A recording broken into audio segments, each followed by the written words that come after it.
Known as a symbol of freedom to its admirers and an assault weapon to its detractors, the AR-15 is one of the most controversial weapons in America. Lightweight and easily customizable, AR-15 style weapons have skyrocketed in popularity in recent years, taking center stage at gun ranges and shooting competitions across the country. They're also light and they're also adjustable. So for women, it's a choice because it's something that they feel safe and secure behind. I am smaller and less capable to handle violence, and a firearm is the great equalizer. I go to bed at night comfortably and do not worry about it at all because I have an AR-15 beside my bed. According to the most recent national figures, there are an estimated 393 million civilian-owned firearms in the U.S., and there are 20 million AR-15 style weapons in the country. Firearm manufacturers have seen revenue surge, taking in about $1 billion from the sale of AR-15 style weapons in the past decade. New gun owners who have never owned a gun before are buying firearms by the millions because they're afraid, and they are making a life decision to change from being a non-gun owner to a gun owner. But the weapon has been involved in a number of mass shootings. In recent years, AR-15 style weapons were used in shootings at a nightclub in Orlando, a music festival in Las Vegas, and at a high school in Parkland, Florida. More than 120 people were killed in those 3 attacks. I'm on the phone with him doing this. He says, "There's more bullets or more shots," whatever he said, and I could hear the faint sound on the phone. And those were the shooter on the 3rd floor killing my daughter, my son's sister. Critics argue that AR-15 style weapons are aggressively marketed by gun companies targeting at-risk young males. The cat is out of the bag, so to speak, with this number of assault-style weapons owned in the country. So what is behind the popularity of the AR-15, and what responsibility do gun makers have when their products are used in mass shootings?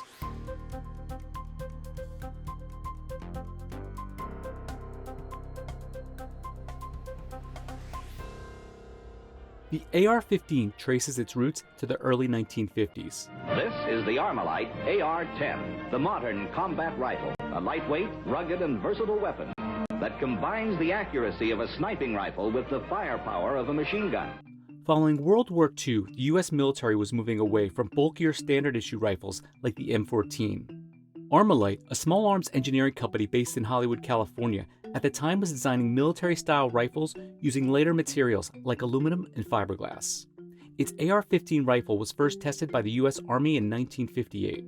AR actually stands for Armalite Rifle, not assault rifle as most people think. But it was developed in the hopes that it would be ultimately taken up by the military.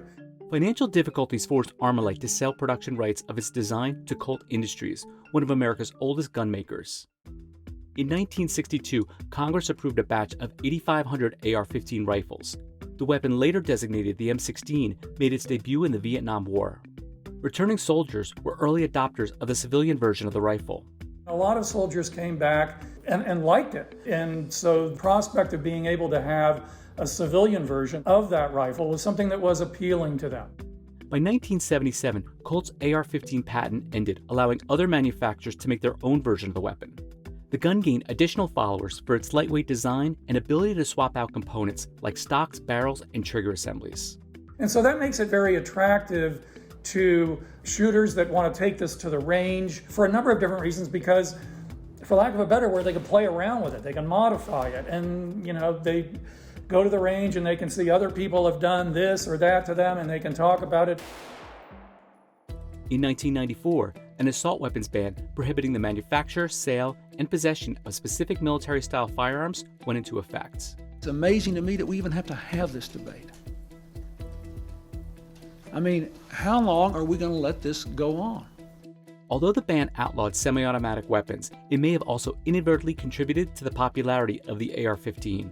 There is also a cachet about this rifle that has come about because of the controversies surrounding it. Just like anything else that is forbidden, there is going to be, for some people, an immediate attraction of that. In 2004, after the ban expired, U.S. production of AR-15 style weapons surged from 131,000 units in 1995 to 2.2 million units in 2013. only a couple manufacturers as late as 2004 or 5 produced AR-15s. They were a fringe sort of military police thing. They were not ubiquitous like they are today. Now they're the very center of firearms industry marketing, and they're wrapped up in political identity and radicalization and extremism. Gun culture in the U.S. shifted as well, according to one analysis, from a focus on hunting and recreational shooting to an emphasis on self-defense.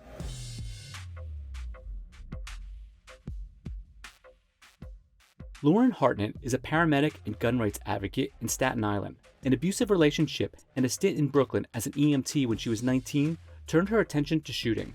But it was a trip to upstate New York where she got first-hand experience using a firearm. The first gun I ever shot was an AR-15, and when I first shot it, I was like, oh, this is a lot of fun, and this is super easy. Since then, the NRA certified instructor has gone on to start Athena Defense Training, which offers courses in handguns, rifles, and home safety. The company saw an uptick in women interested in firearms during the pandemic. Good, fill in your gaps, perfect. A lot of women who were at home, they were either teachers or worked in an office setting, but their spouse was a first responder or an essential worker. They were now at home with their kids, and they had approached me and said, you know, I'm interested in getting my pistol permit, I'm interested in getting a firearm for my home, and I just want to be able to protect my family because I'm not sure what's going to happen next. Because of its ability to easily mix and match parts, AR-15 style rifles have soared in popularity among gun owners and competitive sports shooters. New AR-15s range in price from $500 to more than $2,000. You can build them from the ground up to your specifics. Like maybe I like this trigger from this company, or I like this stock from this company, or this railing from that company. But despite that popularity, AR-15 style weapons have faced pushback from lawmakers. An assault weapons ban in New York City forces shooters like Hartnett to practice on ranges outside the city. This summer, New York State set new limits on weapons like the AR-15, while the U.S. House of Representatives passed legislation banning many types of semi-automatic weapons. That measure is likely to face defeat in the Senate. It's ironic that a firearm that is so widely hated is usually people's first choice because they feel like they are in more control of it and that it's a safer option to learn on.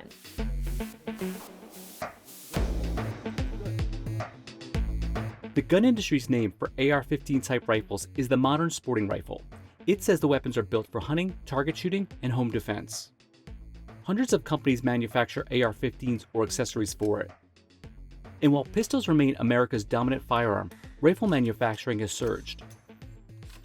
Long gun manufacturing in the U.S. increased by 165% between 2000 and 2016, before taking a 35% decrease in the years leading up to 2020.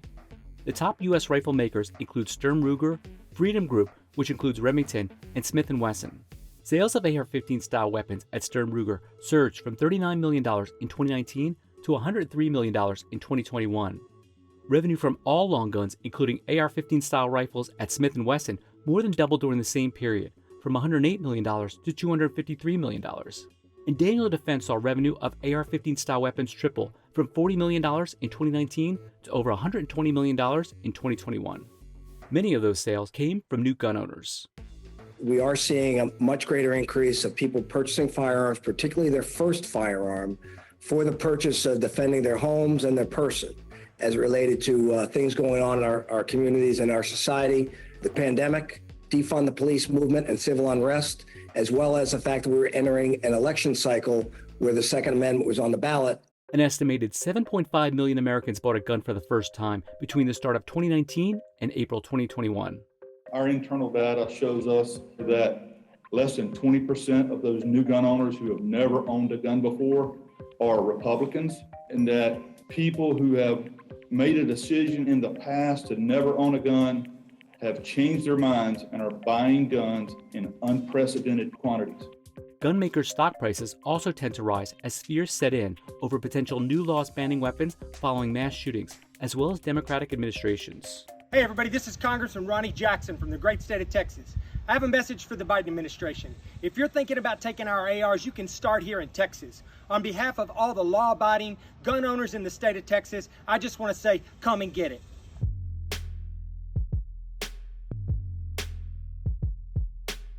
Marketing has been an important tool in the kit for gun makers. With most TV networks, newspapers, and magazines banning firearm ads, gun makers have shifted much of their marketing dollars to the web. While tech giants like Facebook and Google ban most gun ads, firearm companies have still found plenty of space to post content on social media and the internet. Daniel Defense came under scrutiny for a May 2022 Twitter post featuring a young boy holding one of the company's firearms. A few days later, the post was removed by the company after one of its weapons was used by a teenager who killed 19 children and 2 teachers in Uvalde, Texas. This photo was taken by a parent who was teaching their child what a gun was. And as you notice in the photo, the parent's hand was right in the photo. The gun was unloaded. This child was being taught that you can't touch a gun without an adult. This is personal responsibility that I've been trying to talk about.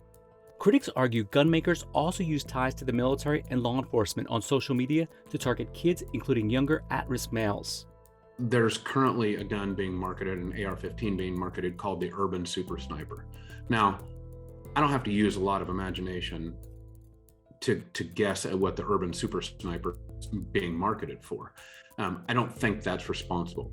I wish that legislation wouldn't have to be passed to make that go away, but if the industry can't police itself, then regulation needs to police it. Gun makers and video game companies have also faced scrutiny in recent years for licensing ties related to popular first-person shooter games like Call of Duty. Why are video games so violent now? And with all the imagery of guns? It's because the gun manufacturers work through marketing and money to get imagery and their guns in those video games. So while they may say, oh, video games, they're actually all part of that effort. It's all part of the effort to sell more guns.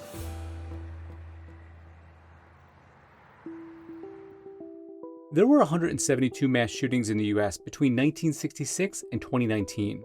More than half of those mass shootings occurred after 2000. About a third took place after 2010, and 20% happened during the last 5 years.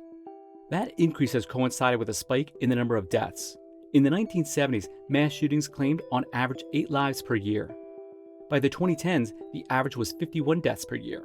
While most mass shootings are committed with a handgun, the next most common weapon used is a semi-automatic weapon.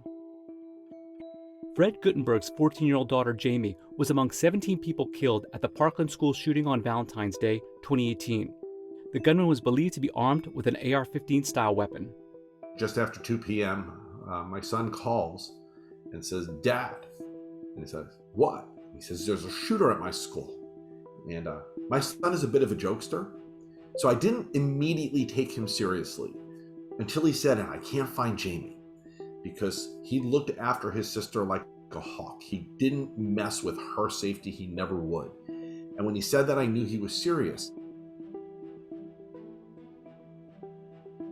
Paul Kemp's brother-in-law Steve was killed in a 2012 shooting at a shopping mall in Oregon.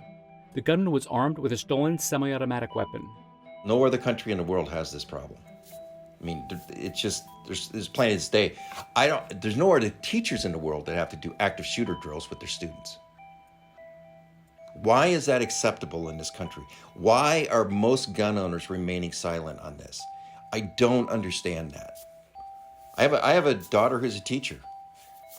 Every one of these damn shootings that happens, I get angry, tearful calls from her. With the increase in mass shootings, many are calling on gun companies to be held accountable for crimes committed by people using their products. But is the industry liable? Obviously, the events in Uvalde are tragic on so many levels. But to blame the firearm, it's a semi-automatic firearm. The semi-automatic firearms have been around since 1885 when they were first invented. Many of them are in larger calibers than the .223 caliber that's used in modern sporting rifle. Since 2005, the Protection of Lawful Commerce in Arms Act, or PLACA, has shielded gun manufacturers and dealers from liability for crimes committed with their products. But there has been one notable exception. In 2019, the Connecticut Supreme Court allowed a lawsuit by the families of the victims of the Sandy Hook Elementary School shooting to move ahead against gunmaker Remington. The civil court case focused on how the firearm used by the gunman was marketed, alleging that ads and product placement in video games targeted at-risk young males. Remington agreed to a $73 million settlement, but the case does not provide a roadmap for victims of other shootings, according to one analyst. I wouldn't read too much into that for a couple reasons. One is Remington had gone bankrupt for reasons that had nothing to do with mass shootings.